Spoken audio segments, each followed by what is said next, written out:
தலைப்பானது பார்த்தீங்கன்னா, ஆரோக்கிய காலை உணவுகள் அப்படிங்கிற தலைப்புல தான் இன்னைக்கு நம்ம பேச இருக்கிறோம்.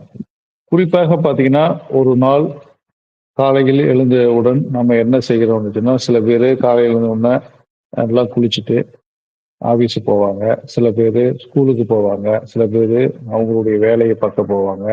இப்படி ஒவ்வொருவரும் அவர்களுடைய அன்றாட வேலைகளுக்கு அவர்கள் செல்வார்கள். இப்படி அவர்கள் அந்த இயங்குகின்ற நேரத்தில் அவர்களுக்கு அந்த இயங்குகின்ற அந்த தருணத்தில் அவர்களுக்கு சத்தான உணவுகள் அவர்களுக்கு தேவைப்படுகிறது. அப்ப காலையில எழுந்திரிச்ச உடனே பார்த்தீங்கன்னா, இரவு சாப்பிட்ட உணவிலிருந்து காலையில் நம்ம சாப்பிட போகின்ற அந்த டைமு பார்த்தீங்கன்னா, ஏறக்குறைய ஒரு 8 மணி நேரம், 10 மணி நேரம் அந்த டைம கழிச்சு தான் நம்ம வந்து சாப்பாடு சாப்பிடுறோம் இரவு உணவுல. அப்ப காலையில் எழுந்தவுடன் நமக்கு ஒரு புத்துணர்ச்சி வரக்கூடிய ஒரு வாய்ப்புகள் இருக்கிறது. அப்ப அந்த உணவுகளை நம்ம காலை உணவுகளை என்ன மாரியான உணவுகளாக நம்ம ஆரோக்கியமான உணவுகளாக நம்ம தேர்ந்தெடுத்து சாப்பிடும் பொழுதுதான், அன்றைய பொழுது முழுவதும் நமது உடலானது புத்துணர்ச்சியாகவும், ஊட்டச்சத்து நிறைந்ததாகவும், எனர்ஜி கொடுக்கக்கூடிய ஒரு விஷயமாகவும் அந்த உணவுகள் எல்லாம் இருக்கும். அப்படி இருக்கும் பொழுது, அந்த உணவுகளின் பால் நம்ம எப்படி ஈர்க்கப்படுகிறோம் என்பது போன்ற விஷயங்கள் தான் இன்னைக்கு நம்ம இந்த இந்த தலைப்புல பேச வரோம். அப்ப குறிப்பாக பார்த்தீங்கன்னா, உணவுகள் இந்த உணவுகளால் எப்படி ஈர்க்கப்படுகிறோம் அப்படின்னா, இந்த உணவுகள் இப்ப நான் சொல்ற உணவுகள் எல்லாமே உங்களுக்கு ஒரு ஊட்டச்சத்து நிறைந்த ஒரு உணவாக இருக்கு. அதாவது ஒரு சிறந்த உணவு அப்படின்னு நம்ம பார்க்கும் பொழுது, அந்த சிறந்த உணவு எது என்று நாம் சொல்லும் பொழுது, அது ஒரு ஊட்டச்சத்து நிறைந்த உணவாக இருக்க வேண்டும் முதலில். 2வது அது மெட்டபாலிசத்தை நமது உடல் மெட்டபாலிசத்தை அதிகரிக்கக்கூடிய ஒரு விஷயமாக அந்த உணவு இருக்க வேண்டும். அடுத்தது அவர்கள் அதுல பார்த்தீங்கன்னா, எளிதாக நாம அத பிரிப்பேர் செய்யக்கூடிய ஒரு விஷயமாக அந்த உணவுகள் இருக்க வேண்டும். அடுத்தது பார்த்தீங்கன்னா, அ எனர்ஜி கொடுக்கக்கூடிய ஒரு உணவாக இருக்க வேண்டும். பாருங்க முதல் பாயிண்ட்டே நாம் எழுதியிருக்கிறோம். எனர்ஜி கொடுக்கக்கூடிய ஒரு உணவாகவும் அந்த உணவு இருக்க வேண்டும். இப்படி அந்த உணவுகளை நம்ம வரைமுறைப்படுத்தி, வகைப்படுத்தி நாம் சாப்பிடும் பொழுது, அந்த உடலுக்கு தேவையான அந்த ஊட்டச்சத்துக்கள் கிடைக்கின்றன. அப்ப அந்த எனர்ஜி கிடைக்கிறது. புரியுதுங்களா? இப்ப காலையில் எழுந்த உடனே நம்ம ஒரு இள வெந்நீரோ அல்லது ரொம்ப சூடு இல்லாம ஒரு இள வெந்நீர் இள எ எ அது ரொம்ப சூடு இல்லாம ஒரு மிதமான ஒரு சூட்டில் இருக்கின்ற வெந்நீரை ஒரு சொம்பு நாம குடித்துட்டு நமது அன்றாட வேலைகளை நம்ம ஆரம்பிக்க வேண்டும். அப்ப நம்ம காலையில் நம்ம எழுந்து இந்த மாதிரி குடிச்சிட்டு நம்மளுடைய காலை கடன்களை எல்லாம் முடித்துவிட்டு அதற்கு அடுத்தபடியாக பார்த்தீங்கன்னா, ஒரு காலையில் நம்ம ஒரு ட்ரிங்க்ஸ் வந்து நாம சாப்பிடணும். ஏன்னு சொன்னால், நம்ம அந்த இரவு உணவுகள் நம்ம வந்து ஒரு 9 மணிக்கு சாப்பிடணும்னு வச்சுக்கங்க. 9, 10, 11, 12, 1, 2, 3, 4, 5, 6, 7, 8, 9 ஏறத்தாழ ஒரு 10 மணி நேரம் 9 மணியிலிருந்து ஒரு 11 மணி நேரம் நம்ம இரவு உணவுகளை முடித்த பின் தான் நம்ம அந்த உணவை நம்ம காலை உணவு எடுக்கிறோம். அப்ப நமது உடலுக்கு அந்த காலை உணவு ரொம்ப ரொம்ப ஒரு சத்தான ஒரு உணவாக இருக்க வேண்டியது அவசியமாகிறது. அதுக்குத்தான் நாம் என்ன சொல்லுவோம், காலையில் எழுந்தவுடன் ஒரு சொம்பு இள இள வெந்நீரை நம்ம குடிக்க வேண்டும். அடுத்தபடியாக நமது காலை கடன்களை எல்லாம் முடித்துவிட்டு நம்ம குளிக்க போவதற்கு முன்போ அல்லது அதற்கு பிறகோ குளித்து விட்ட பிறகோ நம்ம என்ன செய்யணும் அப்படின்னா, ஒரு ஊற வைத்த அந்த ட்ரை ஃப்ரூட்ஸ் அந்த நட்ஸ் எல்லாம் சேர்த்து ஊற வைத்த ஒரு ஸ்பெஷல் ட்ரிங்க் நம்ம அதை ப்ரிப்பேர் செய்து அதை நம்ம அருந்த வேண்டும். புரியுதுங்களா? நம்ம அந்த காலையிலே அருந்த விட்டோம்னா, நம்ம அந்த டிஃபன் சாப்பிடறதுக்கு முன்னாடி நம்ம வயிறானது எம்ப்டி ஸ்டொமக்காக இல்லாமலும், நமக்கு ஊட்டத்தை கொடுக்கக்கூடிய ஒரு விஷயமாகவும், அது மட்டுமல்லாமல் உடலுக்கு தேவையான அந்த சத்துக்களை கொடுக்கக்கூடிய ஒரு ட்ரிங்க்ஸாவும் இந்த ட்ரிங்க்ஸ் இருக்கிறது. இந்த ட்ரிங்க்ஸ் நம்ம எப்படி ப்ரிப்பேர் பண்ணணும் அப்படின்னு பார்த்தீங்கன்னா, அந்த ஊற வைத்த ட்ரை ஃப்ரூட்ஸ் அண்ட் நட்ஸ் அப்படின்னு நம்ம சொல்றோம். அந்த ட்ரை ஃப்ரூட்ஸ்ல நம்ம உலர் திராட்சை ஒரு 5 திராட்சை நம்ம எடுத்துக்கலாம். அதே மாதிரி பார்த்தீங்கன்னா 5 பாதாம் பருப்பு, 5 பிஸ்தா பருப்பு, 2 வால்நட்ஸு, அதே மாதிரி ஒரு ஸ்பூன் டீஸ்பூன் சியா சீட்ஸு. இது எல்லாத்தையும் நம்ம கலந்து 1, 2, 3, 4, 5 வகையான இந்த விஷயங்களை நட்ஸ் அண்ட் சீட்ஸை நம்ம ஒரு மிக்சியில போட்டு நல்லா அடிச்சு ஒரு ஸ்பெஷல் ட்ரிங்கை நம்ம ப்ரிப்பேர் செய்து கொள்ளலாம். அந்த ட்ரிங்கை நாம சாப்பிடலாம். புரியுதுங்களா? அப்படி சாப்பிடும் பொழுது இதுல பாத்தீங்கன்னா இந்த உலர் திராட்சையில இனிப்பும் உங்களுக்கு எனர்ஜி கிடைக்கிறது, இனிப்பு இருக்கிறது. அப்ப அந்த இனிப்பின் மூலமாக நமக்கு அந்த குளுக்கோஸ் இது போன்ற விஷயங்கள்லாம் கிடைத்து அது உடலில் எனர்ஜியாக மாற்றப்படுகிறது. அப்ப அந்த உலர் திராட்சை மூலமாக நமக்கு உடலுக்கு ஒரு எனர்ஜி கிடைக்கின்றது. அடுத்தது பாத்தீங்கன்னா நட்ஸ். அந்த நட்ஸ்ல பாத்தீங்கன்னா உங்களுக்கு ஃபைபர் அண்ட் புரோட்டீன் கண்டென்ட் அதிகமாக இருக்கிறது. இந்த ஃபைபர் கண்டென்ட் பார்த்தீங்கன்னா, இந்த குடல் பகுதியில் இருக்கின்ற அந்த பகுதிகளுக்கு ஒரு ஊட்டச்சத்தாகவும், அதே வேளையில் அது கட் ஃப்ரெண்டாக இருக்கக்கூடிய ஒரு தன்மையும் இந்த ஃபைபர் ஆனது செய்கிறது. அடுத்தபடியாக பார்த்தீங்கன்னா, புரோட்டீன். புரோட்டீன் பார்த்தீங்கன்னா, நம்ம மெட்டபாலிசத்தை அதிகப்படுத்தக்கூடிய ஒரு விஷயமாக இந்த புரோட்டீன் ஆனது இருக்கின்றது. அப்ப காலையிலே ஒரு முழு முதலான ஒரு ஊட்டச்சத்து மிக்க ஒரு பானத்தை நாம் எடுக்கும் பொழுது, அது நமக்கு ஒரு மிகுந்த ஒரு உற்சாகத்தையும், ஊட்டச்சத்தையும் கொடுக்கின்ற ஒரு பானமாக இருக்கின்றது. அடுத்தபடியாக பார்த்தீங்கன்னா, சியா சீட்ஸ் இதில் நம்ம எடுக்கின்றதுனால என்ன ஆகுதுன்னா, காலை உணவை நம்ம எடுக்குவதற்கு ஒரு 1 மணி நேரம், 1 1/2 மணி நேரம், 2 மணி நேரம்லாம் ஆகும் இல்லையா? அதற்கு முன்பாக இதை எடுக்கும் பொழுது, வயிறு எம்ப்டியாக இல்லாமல், வயிறு ஃபுல்லாக இருப்பதற்குண்டான ஒரு நிறைவை இந்த சியா சீட்ஸ் போன்ற விதைகளை நாம் சேர்த்து அது கூட சாப்பிடும் பொழுது, அந்த உணர்வை நமக்கு தரும். ஆகவே இது ஒரு ஊட்டச்சத்து மிகுந்த ஒரு பானமாக இருக்கிறது. புரியுதுங்களா? அப்ப இது வந்து அனைவருமே நம்ம அருந்தலாம். புரியுதுங்களா? அடுத்தபடியாக நம்ம காலை உணவுகளை எப்படி எடுக்க வேண்டும் என்று சொல்லி நமது அந்த அன்றாட வேலைகளை எல்லாம் முடித்துவிட்டு நம்ம உணவு சாப்பிடுகின்ற தருவாயில், நம்ம இப்ப இதுல பார்த்தீங்கன்னா, காலை உணவு அப்படின்னு நாம் சொல்லி கேழ்வரகு கூழ் அல்லது கம்மங்கூழ், பழைய சாதம், முளைக்கட்டிய பயிறு, ஃப்ரூட் சாலட் இதெல்லாம் நம்ம சொல்லிட்டு இருக்கிறோம். இதுல குறிப்பாக பார்த்தீங்கன்னா, இந்த முளைக்கட்டு பயிறு, ஃப்ரூட் சாலட் இதுல இதை வந்து நம்ம ஃபுல்லா எடுத்துக்கலாம். அதே மாதிரி இந்த பழைய சாதத்து கேழ்வரகு கம்மங்கூழ் இது மூன்றில் ஏதாவது ஒன்றை நம்ம எடுத்தால் போதுமானது. இத்தனையும் நம்ம எடுக்க தேவையில்லை.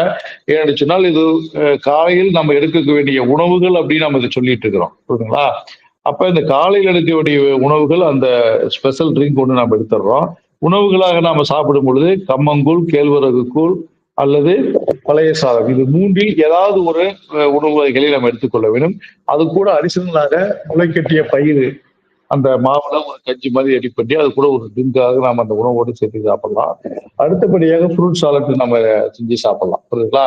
இப்படி சாப்பிடும் பொழுது ஒரு விதவிதமான ஒரு உணவுகள் நாம் சாப்பிடும் பொழுது நமக்கு தேவையான அந்த ஊட்டச்சத்து நிறைந்த விஷயமாக இருக்கிறது. அதே நேரத்தில் சர்க்கரை நோயாளிகள் கூட இதை சாப்பிடக்கூடிய ஒரு வாய்ப்புகள் ஏற்படும். சர்க்கரை நோயாளிகள் கூட இந்த உணவுகளை நாம் சாப்பிடலாம். ஏன்னா சிறுதானியங்களால் செய்யப்பட்ட உணவுகள் ரொம்ப ரொம்ப சத்தை கொடுக்கக்கூடிய உணவுகளாக இந்த சிறுதானிய உணவுகள் எல்லாம் இருக்கிறது. ஆகவே இப்படி நாம் அதை சாப்பிடலாம். புரியுதுங்களா? அப்ப நம்ம கம்மங்கூழோ அல்லது கேழ்வரகு கூழோ இதுல ரெண்டுல ஏதோ ஒன்று தேர்ந்தெடுத்து நாம சாப்பிடலாம். இந்த கம்மங்கூழ், கேழ்வரகு கூழ் இது எப்படி நம்ம தயாரிப்பது என்று பார்த்தீங்கன்னா, நம்ம ஏற்கனவே நம்ம சொன்னது போல இந்த ட்ரை ஃப்ரூட்ஸ் அந்த நட்ஸ் எல்லாம் நம்ம ஊற வைக்கிறோம் இல்லையா? அது முன்னாடி நாள் நைட்டே ஊற வச்சிருந்து காலையில தான் அது ஹெல்த் ட்ரிங்கா நம்ம மாற்றோம். அதே மாதிரிதான் இந்த கம்மங்கூழ், கேழ்வரகு கூழ் நாம் தயார் செய்யும் பொழுது அதற்கு முன்னாடி நாளே அந்த கம்ம சோறு அல்லது கேழ்வரகு நம்ம களியாக கிண்டியோ அல்லது வேறு பதமாக கிண்டியோ வைத்திருக்க வேண்டும். உருண்டையாக பிடித்து நாம் வைத்திருக்க வேண்டும். கேழ்வரகு உணவு தயாரித்து உருண்டையாக பிடித்து நாம் வைத்திருக்க வேண்டும். அப்ப வைத்திருக்கும் பொழுது காலையில் எழுந்தவுடன் ஒரு உருண்டை எடுத்து ஒரு பாத்திரத்தில் இட்டு அதில் நம்ம உப்பு அதே மாதிரி தயிர் அல்லது மோர் இது மாதிரியான விஷயங்களை அதில் சேர்த்து நன்றாக கரைத்து நம்ம அதை குடிக்கலாம். அது குடிக்கும் பொழுது உங்களுக்கு இது ஒரு முழுமான ஒரு உணவாக மாறுகிறது. அது எப்படின்னு கேட்டீங்கன்னா, இந்த கம்மங்கூழ் அல்லது கேழ்வரகு கூழில் பார்த்தீங்கன்னா விட்டமின்ஸ், மினரல்ஸ், ஃபைபர்ஸ், புரோட்டீன் இது போன்ற விஷயங்கள் அதிகமாக இருக்கின்றன. ஆகவே இது ஒரு முழுமையான ஒரு முழுமை பெற்ற ஒரு உணவாக இருக்கிறது. ஊட்டச்சத்து நிறைந்ததாக இருக்கிறது. அடுத்தபடியாக பார்த்தீங்கன்னா தயிர், மோர் சேர்ப்பதன் விளைவாக எளிதில் சீரணமாகக்கூடிய ஒரு வாய்ப்பு இந்த உணவுக்கு இருக்கிறது. அது மட்டும் இல்லாமல் பார்த்தீங்கன்னா இதில் ப்ரோபயோட்டிக்ஸ் நிறைந்த உணவாக இருக்கிறது. ப்ரோபயோட்டிக்ஸ் பார்த்தீங்கன்னா அந்த குடல் பகுதியில் இருக்கின்ற அந்த நன்மை செய்யும் பாக்டீரியாக்கள், வைரஸ், பங்கஸ் இது மாதிரியான அந்த நுண்ணுயிரிகளுக்கு ஒரு ஊட்டச்சத்தை கொடுக்கக்கூடிய ஒரு உணவாக இந்த உணவாக இருக்கிறது. அப்ப ஆட்டோமேட்டிக்கா நமது உடல் அந்த குடல் பகுதியானது ஒரு நலமாக இருப்பதற்குண்டான ஒரு வேலையை இந்த கம்மங்கூழ் அல்லது அந்த கேழ்வரகு கூழானது செய்கிறது. புரியுதுங்களா? அப்ப இது ஒரு முழு முதலான ஒரு உணவாக காலை உணவாக எடுத்துக்கொள்ளும் பொழுது இது நமக்கு ஒரு உற்சாகத்தையும் ஒரு ஊட்டத்தையும் தரக்கூடிய ஒரு விஷயமாகத்தான் இருக்கிறது. அடுத்தபடியாக பாத்தீங்கன்னா முளைக்கட்டிய பயிறு. இது வந்து முளைக்கட்டிய பயிர் அப்படின்னு நம்ம சொல்லும் பொழுது ஏன் சார் முளைக்கட்டிய பயிர்ல எப்படி சார் கஞ்சி சாப்பிடுறோம்லாம் அதுக்கு முளைக்கட்டிய பயிரையே நம்ம சாப்பிட்டு கொண்டிதானே அதுல வேற நம்ம அதை பவுடர் பண்ணி கஞ்சி செஞ்சு அதை சாப்பிடணுமா அப்படின்னு உங்களுக்கு தோணலாம். அது வந்து யதார்த்தமான கேள்விதான். இல்ல ஒரு விஷயம் என்ன வந்துச்சுன்னா நம்ம தினந்தோறும் அந்த முளைக்கட்டிய பயிரை நம்ம செய்து கொண்டிருக்க முடியாது. ஏனென்று சொன்னால் அது எளிதாக செய்யக்கூடிய ஒரு காரியம் இல்லை. அதனால நம்ம அது தினமும் ப்ரிப்பேர் பண்ணுகின்ற ஒரு டைம் செலவாகுது. அதனால நாம் என்ன பண்ணோம், வாரத்திற்கு ஒரு முறையோ அல்லது 15 நாளைக்கு ஒரு முறையோ இந்த முளைக்கட்டி பயிரை நம்ம எ எடுத்து அதை நன்றாக வெயிலில் காய வைத்து நன்றாக பவுடராக அரைத்து அதை நம்ம வைத்துக் கொள்ள வேண்டும். இதுல ஒரு 3 ஸ்பூனோ ஒரு 5 ஸ்பூனோ இந்த பவுடர் எடுத்துக்கொண்டு நம்ம அதில் உப்பு, தயிர் அல்லது மோர் இது மாதிரியான விஷயங்களை நாம் சேர்த்து அது கஞ்சாக நம்ம அதை செய்து சாப்பிடும் பொழுது அதுவும் ஒரு முழுமையான ஒரு ஊட்டச்சத்து மிக்க ஒரு பானமாக இருக்கிறது. இது உணவாக இருக்கிறது. அது ஒரு நம்ம ஹெல்த் ட்ரிங்க் போல அதை நம்ம அந்த கஞ்சி சாப்பிடலாம். எப்படி நம்ம சூப்பு செஞ்சு சாப்பிடுறோமோ அது மாதிரி சாப்பிடலாம். அப்ப எளிதில் ஜீரணமாகக்கூடிய ஒரு தன்மை ஏற்படுகிறது. அது மட்டும் இல்லாமல் இப்ப தயிர் அல்லது மோர் நம்ம சேர்த்து நம்ம தயார் பண்றோம். அப்ப அதுவும் ஒரு புரோட்டீன் நிறைந்த உணவு மட்டுமல்லாமல் அந்த புரோபயோட்டிக் உணவாகவும் அது மாறுகிறது. அந்த புரோட்டீன் ஏற்கனவே நம்ம சொன்னது போல உடலினுடைய அந்த மெட்டபாலிசத்தை அதிகரிக்கக்கூடிய ஒரு உணவாக இந்த உணவானது இருக்கின்றது. அது மட்டும் இல்லாமல் பாத்தீங்கன்னா இது ஒரு ப்ரோபயோட்டிக் உணவு அப்படின்னு நம்ம சொல்றோம். அப்ப இதில் அந்த ஏற்கனவே நாம் சொன்னது போல அந்த குடல் பகுதியில் வாழுகின்ற அந்த நுண்ணுயிரிகளுக்கு ஒரு ஊட்டத்தை தரக்கூடிய ஒரு உணவாக இந்த உணவு மாறுகிறது. அப்ப உங்களுக்கு வயிற்றில் எந்த விதமான பிரச்சனைகளும் ஏற்படாமல் உடலுக்கு ஊட்டத்தையும் தருகின்ற ஒரு உணவாக இப்ப நாம சொல்றது எல்லாமே வயிறுக்கு ஒரு பிரச்சனை தராமல் செரிமானம் நன்றாக நடக்கக்கூடிய ஒரு உணவு மட்டுமல்லாமல் அந்த குடல் பகுதிகளுக்கு ஒரு இதமான ஒரு உணவாக இருக்கிற இதமான உணவு என்ன புரோபயோட்டிக் உணவு தான். அது அந்த நுண்ணுயிரிகளை நன்றாக செயல்படக்கூடிய தன்மையும் வளர்ச்சியடையக்கூடிய தன்மையும் உள்ள உணவாக இந்த உணவு மாறுகிறது. ஆகவே இது ஒரு மிகச்சிறந்த உணவு முளைப்பேட்டிய பயிர் கஞ்சி. புரியுதுங்களா? அடுத்தபடியாக நம்ம பார்க்க இருக்கின்ற மிக முக்கியமான ஒரு உணவு அப்படின்னு நம்ம சொல்லும் பொழுது பழைய சாதம். பழைய சாதம் அப்படின்னு நம்ம சொன்னாலே ஒரு காலத்தில் அது ஒரு கிண்டலும் கேளிக்கக்கூடிய ஒரு விஷயமாக இருக்கும். சில ஸ்கூல் படிக்கிற பிள்ளைங்கலாம் காலையில பழைய சாப்பாடை சாப்பிட்டு வருவாங்க. தண்ணி ஊற்றி கரைச்சி அல்லது தயிரோ மோரோ இட்டு கரைத்து அதை வச்சு சாப்பிட்டு வருவாங்க. அப்ப அந்த பழைய சாதத்தையும் மதியானத்துல தயிரை ஊற்றி 4-5 வெங்காயத்தை போட்டு வேலைக்கு போகின்ற பெண்கள் ஆண்கள் எல்லாம் எடுத்து செல்வார்கள். ஏன் பள்ளிக்கு கூட சிறு பிள்ளைகள் எல்லாம் கொண்டு வரக்கூடிய ஒரு விஷயத்தை நாம் பார்க்கிறோம். அந்த காலகட்டத்தில் ஒரு 25 வருடம் 30 வருடங்களுக்கெல்லாம் அப்படித்தான் நமது வாழ்க்கை முறையில் அப்படித்தான் அந்த அன்பர்கள் எல்லாம் வாழ்ந்தார்கள். அப்படி வாழும் பொழுது அந்த பழைய சோறு என்றாலே ஒரு ஒரு மாதிரியாக பார்க்கின்ற ஒரு விஷயமாக இருந்தது.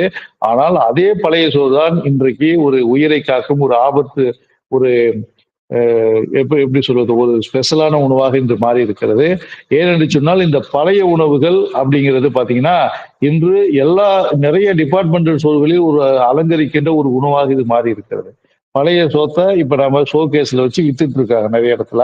அது யுஎஸ்ல கூட விற்கிறாங்கன்னு நம்ம கேள்விப்பட்டிருக்கிறோம். அதுவும் இன்னும் வருங்காலங்களில் ஆன்லைன்ல கூட இது விற்கக்கூடிய ஒரு வாய்ப்புகள் எல்லாம் அதிகமாக இருக்கிறது. அவ்வளவு மவுசு இந்த பழைய சோறுக்கு இப்பொழுது இருக்கிறது. ஏனென்று சொன்னால் ஒரு காலத்தில் இந்த பழைய சோறு என்றால் ஒரு கிண்டலும் கேலியும் செய்து பார்க்கின்ற ஒரு தன்மை இந்த பழைய சோறை பற்றிய விஷயங்கள் இருந்தது. ஆனால் இந்த பழைய சோற்றை பற்றிய பின்னாடி வந்த ஆய்வுகள் எல்லாம் அது மிகச்சிறந்த ஒரு புரோபயோட்டிக் உணவு என்பது போன்ற விஷயங்களை அது உணர்த்தின. அப்படியே அது உணர்த்தும் பொழுது அது நமது குடலுக்கு இதமான ஒரு உணவு, உடலுக்கு ஒரு விதமான உணவு, அப்புறம் அது உடல் உழைப்புக்கு ஏற்ற ஒரு உணவு என்பது போன்ற விஷயங்கள் எல்லாம் நமக்கு பின்னாளில் புலப்படும் பொழுது இப்ப அந்த பழைய சோறை கொண்டாடுகின்றன. புரியுங்களா? இப்ப பழைய சோறு பாத்தீங்கன்னா இப்ப நம்ம ஹோட்டல்ல கூட பழைய சோறு இருக்கக்கூடிய ஒரு விஷயம் ஏற்படுகிறது. புரியுதுங்களா? அப்ப இந்த பழைய சோற்றினுடைய தன்மையை உணர்ந்துதான் நமது முன்னோர்கள் காலங்காலமாக இப்ப அந்த காலத்துல பாத்தீங்கன்னா இப்ப என்ன பண்றாங்க அப்படின்னா இப்போ இரவு சாப்பாடு செய்யறாங்கன்னு வச்சுங்களேன். ஒரு டிஃபனோ ஒரு சப்பாத்தியோ ஏதாவது ஒரு இட்லியோ தோசை இது மாதிரி டிஃபன் ஐட்டங்களை செஞ்சிடறாங்க. அன்றைய காலகட்டத்தில் சாப்பாடு தான் அதிகமா செய்வாங்க. அல்லது இந்த கேழ்வரகில் செய்த உணவுகள் அல்லது கம்பில் செய்த உணவுகள் இது மாதிரி உணவுகள் தான் அதிகமா செய்வாங்க. அப்ப அதெல்லாம் மீதி இருக்கின்ற ஏதாவது விருந்தாளி வந்துடுவாங்க. நைட்டு வேலையில விருந்தாளி யாராவது வருவாங்க அல்லது இன்னொரு குழந்தைகளோ இல்லது அங்க இருக்க அந்த வீட்டில் இருக்கின்ற நபர்களோ கொஞ்சம் அதிகமாக சாப்பிட்டு விடுவார்கள் அப்படிங்கிற எண்ணத்தில் கொஞ்சம் அதிகமாக தான் கூடுதலாகத்தான் அன்றைய காலகட்டத்தில் எல்லாம் அதிகமாக சமைத்து வந்தனர். அப்ப அந்த கூடுதலாக சமைக்கும் பொழுது அந்த உணவு கொஞ்சம் மீதியாகும். கொஞ்சமோ அதிகமா மீதியாகும். அப்ப என்ன பண்ணுவாங்க அந்த சாப்பாட்டுல கொஞ்சம் தண்ணி ஊற்றி வச்சிருவாங்க. அதுதான் பழைய சாதமாக காலையில் மாறிவிடும். அது புளித்து போய் பழைய சாதமாக நன்ற ஒரு உற்சாக டானிக்காக இருக்கு. அதுல இருக்கின்ற அந்த பழைய சொத்து, அந்த நீராகாரம் பார்த்தீங்கன்னா, ஒரு உப்பு போட்டு லைட்டா சாப்பிட்டீங்கன்னா, அவ்வளவு ஒரு புத்துணர்ச்சியாக இருக்கின்ற ஒரு தன்மையை ஏற்படுத்தும். அப்ப அந்த உணவுகளை நமது முன்னோர்கள் அத தொன்று தொட்டு அது காலங்காலமாக சாப்பிட்டு வந்தனர். இப்பொழுது பழைய சாப்பாடு என்று ஏன்னா அந்த காலகட்டத்தில் பழைய சாதம் என்றாலே ஒரு கிண்டல் கேலிக்காக பார்க்கக்கூடிய ஒரு விஷயம் நடந்தது. ஆனால் இன்றைய காலகட்டத்தில் பார்த்தீங்கன்னா, பழைய சாதத்தை இப்படி வாங்கி கடைகள்ல வாங்கி சாப்பிடுறாங்க. அது ஒரு புறம் இருந்தாலும், இப்பொழுது பழைய சாதம் என்ற பேச்சுக்கே வீட்டில் இடமில்லாமல் போகிறது. ஏனென்றால், இப்பொழுது இரவு உணவுகளை சமைக்கிறவர்கள் டிஃபன் பெரும்பாலும் சமைத்து விடுகிறார்கள். அல்லது சாப்பாடு சாப்பிடுவர்கள் கூட சரியாக சமைத்து விடுகிறார்கள். வீட்ல 4 பேர் இருக்கிறாங்கன்னா, அந்த 4 பேர் என்ன சாப்பிடுவாங்களோ, அத மட்டும் தான் சாப்பிடுறாங்க. எக்ஸ்ட்ரா ஒரு குழந்தை வந்து குழந்தையோ, ஒரு பையனோ கேட்கறான்னு வச்சுக்கங்களேன், இப்ப பொண்ணோ, எக்ஸ்ட்ரா சாப்பாடு வந்து அ எ குடுக்க முடியிற தன்மை இருக்குது. ஏனென்று சொன்னால், அவர்கள் பழைய சாதம் வராத அளவுக்கு அவர்கள் அந்த உணவுகளை சமைத்துக் கொள்கிறார்கள். புரியுதுங்களா? அப்ப அந்த பழைய சாதம் வராத அளவுக்கு சமைக்கும் பொழுது, உங்களுக்கு எப்படி சாதம் மீதியாகும்? எப்படி அதில நீங்க தண்ணி ஊத்தி வைப்பீங்க? எப்படி காலையில சாப்பிடுவீங்க? அப்போ இந்த பழைய சாதம் என்பதே ஒரு அ அருகி அதாவது குறைந்து போய்க்கிட்ட ஒரு தன்மை இருக்கிறது. அப்ப இவர்கள் அந்த விருந்தோம்பலுக்கு உகந்த ஒரு விஷயத்தை இவர்கள் இரவு வேளைகளில் செய்கின்ற அந்த உணவு வந்து சரியாக செய்கிறார்கள், கரெக்ட்டாக செய்கிறார்கள். அப்ப அவர்களுக்கு சோறு வந்து மீதியாவதில்லை. அப்ப பழைய சோறு என்று ஒன்று இப்பொழுது இருப்பதில்லை. அந்த விருந்தோம்பலும் இப்பொழுது குறைந்து விட்டது. அந்த பழைய சோறு என்கின்ற அந்த விஷயம் இப்போ வந்து குறைந்து விட்டது. அதனால தான் நம்ம அந்த பழைய சோறுல இப்ப கண்காட்சியில், அந்த எக்ஸிபிஷனில் அல்லது உணவு திருவிழாக்களை நீங்கள் பார்க்கலாம். அந்த பழைய சோறு, கம்மங்கூழ், அதே மாரி கேழ்வரகு கூழ், முளை முளை வைத்திய பயிறு கஞ்சி, திணை, சாமை, வரகுகள் செய்யப்பட்ட உணவுகள் இதெல்லாம் பார்த்தீங்கன்னா, நீங்க இப்ப உணவு திருவிழாவிலே நீங்கள் பார்க்கலாம். அப்பொழுது நமது வீட்டில் அந்த எல்லா அனைத்து அனைவருடைய வீட்டிலும் அந்த காலகட்டத்தில் ஒரு சில வீடுகளை தவிர மற்றவர்களுடைய வீட்டிலும் இந்த மாதிரியான உணவுகள் எல்லாம் அதிகமாக இருந்தன. அப்ப அதிகமாக இந்த உணவை சாப்பிட்டு வந்தனர். அப்ப நோய் நொடிகள் இல்லாமல் ஆரோக்கியமாக மனிதர்கள் வாழ்ந்தனர். அப்ப இப்பொழுது அந்த உணவு எல்லாம் அருகிவிட்ட குறைந்துவிட்ட தன்மையால் உணவு திருவிழா என்று ஒரு தனியான ஒரு திருவிழாவை இப்பொழுது ஏற்பாடு செய்து வருகின்றன எல்லா இடங்களிலுமே. அதை பார்த்து நம்ம இப்படியெல்லாம் சாப்பிட்டோம் அப்படின்னு நம்ம பிள்ளைகளுக்கு சொல்லிக் கொடுக்கின்றனர். ஆனால் அதே அவர்கள் வீடுகளில் அது செய்து கொடுத்து சாப்பிட்டால் இன்னும் நலமாக இருக்கும். அதுதான் கொஞ்சம் ஊட்டச்சத்து நிறைந்த உணவுகள், சிறுதானிய உணவுகள் எல்லாம். அப்ப அந்த வகையில் பார்த்தீங்கன்னா, பழைய சாதம் ஒரு புரோபயோட்டிக் உணவு. அதே மாதிரி செரிமானத்துக்கு நல்ல உதவுகின்ற ஒரு உணவாக இருக்கிறது. இதனுடைய செய்முறை என்று பார்த்தீங்கன்னா, நிறைய பேருக்கு இந்த செய்முறையே தெரியாது. இந்த பழைய சாதத்த எப்படி தயார் பண்றது இப்ப இருக்கிறவங்களுக்கு அதிகம் தெரியாது. அது எப்படின்னா, முன்னாடி நாளே அதிகமாக உணவுகளை சமைத்து விட்டு, சாப்பிட்டு விட்டு மீதி உணவுகளை வைத்து அந்த உணவுகளை நமக்கு அது கெடாமல் இருப்பதற்கு தண்ணி ஊற்றி வைக்கிறோம். அப்ப அது விடிந்த பிறகு அது பழைய சாதமாக மாறுகிறது. அப்ப அந்த பழைய சாதத்தில் தயிரோ அல்லது மோரோ 2ல் ஏதாவது ஒன்றை கலந்து உப்பு சிறிதளவு இட்டு நம்ம நன்றாக கரைத்தோ, அது வெங்காயம் கடித்துக் கொண்டோ அல்லது ஊறுகாய் சுவைத்துக் கொண்டோ அதை சாப்பிடலாம். இது நம்ம ஏற்கனவே சொல்லும் பொழுது ஒரு புரோபயோட்டிக் உணவாக இந்த உணவாக இருக்கிறது. ஆகவே ஒரு சிறந்த உணவு. புரியுதுங்களா? அப்புறம் அடுத்தபடியாக பார்த்தீங்கன்னா, ஃப்ரூட் சாலட். ஃப்ரூட் சாலட் அப்படி சொல்லும் பொழுது, "சார் என்ன சார் இதெல்லாம் போய் காலங்காத்தால கட் பண்ணிக்கிட்டு நம்ம சாப்பிட்டுட்டு இருக்க முடியுமா சார்?" அப்படின்னு நீங்க ஒரு கேள்வி கேட்கலாம். அது கரெக்ட் தான். அதுக்கு நேரமும் வந்து அதிகமாகும். அதுக்கு நாம என்ன சொல்லுகிறோம்னு சொன்னா, ஏதாவது ஒரு பழங்கள். ஒரு ஒரு ஒரு பழம் இல்லன்னா 2 பழமோ, ஏதோ ஒரு பழத்த நம்ம எடுத்து நம்ம சாப்பிடலாம். அதுல முக்கியமாக பார்த்தீங்கன்னா, வாழைப்பழம் அல்லது ஆப்பிள் அல்லது கொய்யா அல்லது பப்பாளி. இது போன்ற பழங்களை ஏதாவது ஒரு பழம் அல்லது 2 பழங்களை நாம் எடுத்து, அப்படியே நம்ம ஃப்ரூட் சாலட் செய்யாம கூட அப்படியே கூட பீஸ் எடுத்து நம்ம சாப்பிடலாம். இல்ல கடித்து கூட சாப்பிடலாம். உங்களுக்கு நேரமின்மை காரணமாக அப்படி செய்யலாம். இதுல குறிப்பா பார்த்தீங்கன்னா, பப்பாளியில பப்பைன் என்கின்ற ஒரு என்சைம் இருக்கிறது. அது அந்த டைஜஸ்டிவ் சிஸ்டத்துக்கு ஒரு கிளீன் செய்வது, அதாவது அந்த வயிற்று பகுதியை கிளீன் செய்வதற்குண்டான ஒரு வேலையை அந்த பப்பைன் என்று சொல்கின்ற அந்த என்சைம் ஆனது செய்கிறது. அதே மாதிரி கான்ஸ்டிபேஷன் பேஷண்ட் இருப்பவர்களுக்கு இது ஒரு ரொம்ப ஒரு வரப்பிரசாதமான ஒரு பழமாக இந்த பப்பாளி பழம் இருக்கிறது. புரியுதுங்களா? அப்ப உங்களுக்கு வயிற்றுக்கு அந்த பப்பாளி பழம் ஒரு மிக சிறந்த ஒரு உணவாக இருக்கிறது. அது மட்டும் இல்லாம பார்த்தீங்கன்னா, பொதுவாகவே பழங்கள் இருப்பதால் அதுல இருக்கின்ற அந்த சுவர் இருக்கின்ற காரணத்தினால் ஒரு உடலுக்கு ஒரு எனர்ஜி லெவல் அதிகமாக ஏற்படுகின்ற ஒரு தன்மை இருக்கின்றது. அது மட்டும் இல்லாமல் அதுல ஃபைபர் கண்டென்ட், அதே மாதிரி கார்போஹைட்ரேட், இதுல சுகர் இதெல்லாம் நெறைய ஊட்டச்சத்து கிடைக்கிறது. அதே மாரி மலச்சிக்கல் பிரச்சனையும் தீர்கிறது. அப்புறம் வயிற்றுக்கு ஒரு நல்ல ஒரு விதமான ஒரு உணவாக இருக்கிறது. இப்ப அப்ப மாறாக இன்னும் அதிகமாக விட்டமின்ஸ், மினரல்ஸ் இது மாதிரியான ஊட்டச்சத்து நிறைந்த விஷயங்கள் எல்லாம் அந்த பழங்களில் அடங்கியிருக்கின்றன. ஆகவே அதை சாப்பிடும் பொழுது அது ஒரு மிகச்சிறந்த ஊட்டச்சத்து நிறைந்த ஒரு உணவாகவும் மாறுகிறது. அடுத்தபடியாக பார்த்தீங்கன்னா, நம்ம பழங்கள் என்று சொல்லும்போது நெறைய பேர் என்ன பண்ணுவாங்கன்னா, சிட்ரிக் ஆசிட் உள்ள பழங்களையும் அதிகமாக எடுத்துக்கொள்வார்கள். ஆனால் அந்த சிட்ரிக் ஆசிட் உள்ள பழங்களை நாம் எடுக்க வேண்டாம் என்று சொல்லுகிறோம். அது என்னென்ன பழங்கள் அப்படின்னு பார்த்தீங்கன்னா, அன்னாசி, சாத்துக்குடி, ஆரஞ்சு, லெமன் இது மாதிரியான அந்த சிட்ரிக் ஆசிட் உள்ள பழங்களை, அதாவது இந்த லெமன், ஆரஞ்சு இதெல்லாம் ஒரு புளிப்பான பழங்களாக இருக்கும். புரியுதுங்களா? அதனாலதான் நாம அடிக்கடி சொல்லுகிறோம், புளிப்பான பழங்களை நீங்க கொஞ்சம் தவிருங்கள் என்று நாம் சொல்லுகிறோம். இந்த மாதிரியான பழங்களை நாம தவிர்த்து விட்டு மற்ற பழங்களை நாம் எடுத்துக் கொள்ளலாம். அப்படி எடுக்கும் பொழுது உங்களுடைய உடல் ஆரோக்கியமாக இருக்கும். புரியுதுங்களா? இதுல குறிப்பாக இதுல இந்த கேழ்வரகு கூழ், கம்மங்கூழ், பழைய சாதம் இது மூன்றில் ஏதாவது ஒன்று எடுத்தால் போதுமானது. மற்ற அனைத்துமே நம்ம இது கூட நம்ம எடுத்துக்கலாம். எடுத்தா அப்போ ஒரு காலை உணவு என்பது உங்களுக்கு ஊட்டச்சத்து, எனர்ஜி எளிதில் செய்யக்கூடிய ஒரு விஷயம். அப்புறம் அதுல வந்து மெட்டபாலிசம் இன்கிரீஸ் ஆகக்கூடிய தன்மை எல்லாம் இந்த உணவுகளில் அடங்கி இருக்கிறது. அப்ப இந்த உணவுகளை நம்ம தினந்தோறும் வித்தியாசமாக எடுக்கும் பொழுது, நமது உடல் ஆரோக்கியம் மட்டுமல்லாமல், நமது உடலும் நோய் நொடி இல்லாமல் வளர்வதற்குண்டான ஒரு வாய்ப்புகளை இந்த உணவுகள் எல்லாம் ஏற்படுத்தி கொடுக்கின்றன. ஆகவே இந்த உணவுகளை நாம சாப்பிட்டு அந்த அந்த பலனை நம்ம அடையலாம். அடுத்தபடியாக நமது நிகழ்ச்சியில் ஒரு காலர் வந்திருக்கிறார். அவர்கிட்ட பேசிட்டு நாம் பேசுவோம். ஹலோ, வணக்கம் சொல்லுங்க. எங்கிருந்து பேசுறீங்க? ஆ, அப்படிங்களா? ஆ, ஆ. சரிங்க. சரி. ஆ, கண்டிப்பா. சரி. பக்கவாதங்களா? சரிங்க, சரி. எந்த ஊர்ல இருந்து பேசுறீங்க? ஆ, திருவாரூர். சரி, ரைட், ரைட். ஆ, அப்படியா? ஆ, ம். சரி. கண்டிப்பா. ஆ, ஆ. சரிங்க. ஆ, ஆ,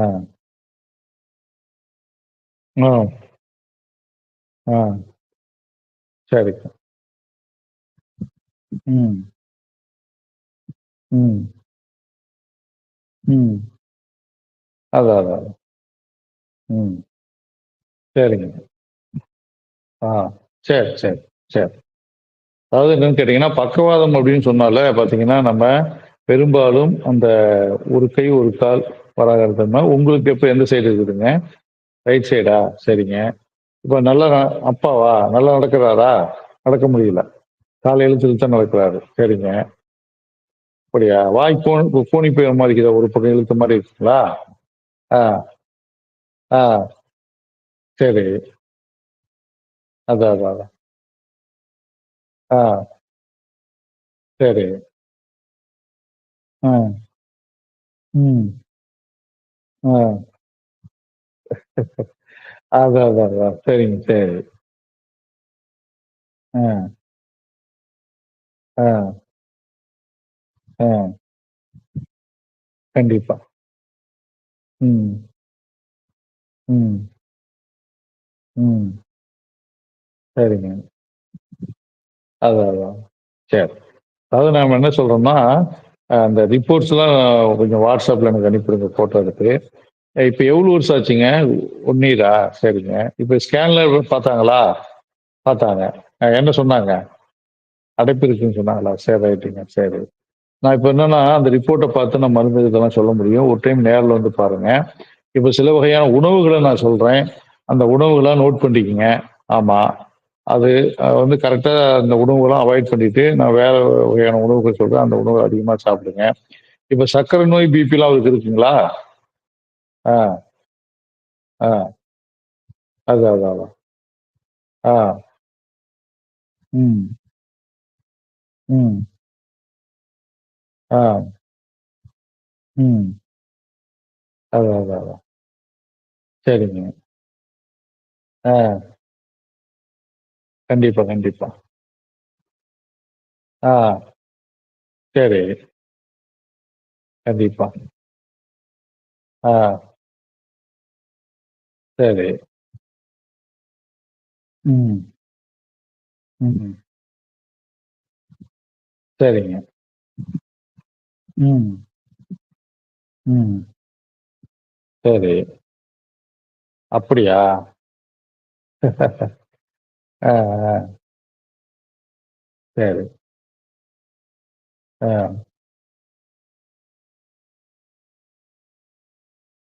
ம். ம். ம். ம். ஆ. அதான், அதான், அதான். கண்டிப்பா. ம். சரிங்க. ஆ. சரி. உணவுகள் அப்படின்னு பார்த்தீங்கன்னா, உருளைக்கிழங்கு, வாழைக்காய், முருங்கைக்காய், கொத்தவரங்காய், அகத்திக்கீரை, பாவக்காய், புளிப்பு, ரெடிமேட் உணவுகள், பேக்கில் செய்யப்படுகின்ற அந்த தின்பண்டங்கள், ஃபாஸ்ட் ஃபுட் ஐட்டங்கள், ஆமா. கிண்ணில் அடைக்கப்பட்ட உணவுகள், பேக்டு ஐட்டங்கள் இதெல்லாம் கொஞ்சம் அவாய்ட் பண்ணிருங்க. சரிங்களா? அதே மாரி அசைவ உணவுகள கொஞ்சம் அவாய்ட் பண்ணிருங்க. இல்ல சாப்பிடணும்னு சொன்னாருன்னா, வெள்ளாட்டுக்கறி, காடை, கௌதாரி இத மட்டும் குடுங்க. வேற எதுவும் குடுக்க வேண்டாம். குளிக்கிறது, குடிக்கிறது எல்லாமே சுடு தண்ணீயா பயன்படுத்துங்க.